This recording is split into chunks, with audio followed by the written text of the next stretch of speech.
अवैध तरीके से बालू स्मगलिंग मामले में ईडी सुबह से ही कोलकाता समेत पश्चिम बंगाल के मुख्तलिफ जिला में बालू माफियाओं के 22 ठिकानों पर मैराथन तलाशी जारी रखी है।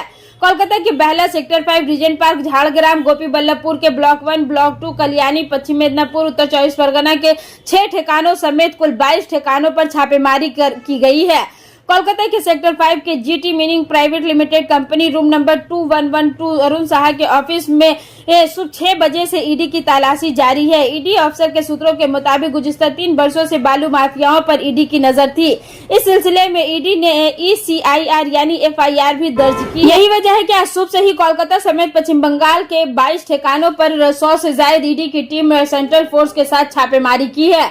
बताया जा रहा है कि ऑन पेपर बालू के सप्लाई कुछ और दिखाया जा रहा था, जबकि इससे कई गुना बढ़ाकर बालू की सप्लाई किया जा रहा था। जो अवैध तरीके से बालू स्मगलिंग किया जा रहा था। सिर्फ यही नहीं, हैरत की बात यह है कि गवर्नमेंट अधिकारी के नाक के नीचे से ये सप्लाई हो रहा है और इसकी खबर कानो कान तक नहीं है। ईडी जांच के रिपोर्ट के मुताबिक हर चेक पोस्ट पर वहां के अधिकारियों को आंख और जबान बंद करने के लिए इन्हें प्रोटेक्शन मनी यानी मोटी रकम रिश्वत के तौर पर दिया जाता था। बताया जा रहा है कि GT meaning private limited company में छापेमारी के दौरान ईडी ने फेक बिल भी रिकवर किया है। अरुण साहा से लगातार पूछताछ कर रही है। इम्कान है कि ईडी कैश और जरूरी दस्तावेजात को भी रिकवर करेगी।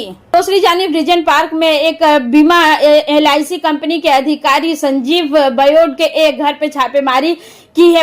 इसके साथ ही साथ लैपटॉप, मोबाइल फोन और डिजिटल एविडेंस को भी रिकवर किया है। ईडी इस मामले के तह तक जानने की कोशिश कर रही है कि बालू माफियाओं के ब्लैक मनी को संजीव किस तरह से बीमा कंपनी में कितना ज्यादा शामिल किया है, क्योंकि रिकॉर्ड के मुताबिक बालू माफियाओं के साथ संजीव का कनेक्शन काफी ज्यादा था। बहला के जेम्स लिंगसरानी में भी ईडी ने छापेमारी करके डायरेक्टर से लगातार पूछताछ कर रही है। बताया जा रहा है कि जेम्स लिंगसरानी एक कंस्ट्रक्शन कंपनी है जो 2012 में रजिस्टर्ड किया गया था। इस कंपनी के जरिए बालू की सप्लाई सबसे ज्यादा दिखाया जा रहा है। वहीं झाड़ग्राम के गोपी बल्लभपुर के 1 नंबर ब्लॉक का बासिंदा शेख जहीरुल अली के जो साइकिल का मैकेनिक हुआ करता था, सर पर सही ढंग से छत भी नहीं था, मगर एक साइकिल का मैकेनिक 2 साल के अंदर अपने 3 मंजिला बिल्डिंग तैयार कर लिया और धीरे धीरे बालू के कारोबार में वो शामिल हो गया। ईडी शेख जहीर अली से भी पूछताछ कर रही है और ईडी 12 लाख कैश रुपए भी जब्त की है। वहीं गोपी बल्लभपुर के 2 नंबर ब्लॉक में सौरभ राय के घर पर भी छापेमारी की है,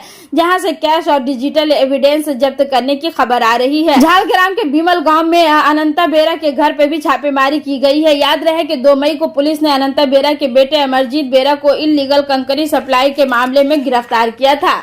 वहीं कल्याणी में विमान चक्रवर्ती के घर पे भी छापेमारी की गई है। याद रहे कि सेंट्रल एजेंसी एनफोर्समेंट डायरेक्टर गैर कानूनी तरीके से बालू के खदान से बालू निकालकर सप्लाई किए जाने पर कितना रुपए का लेन देन किया गया है, इस कारोबार से कितने अवैध धन का लेन देन हुआ है, ईडी इस मामले की पूरी जांच में जुट गई है।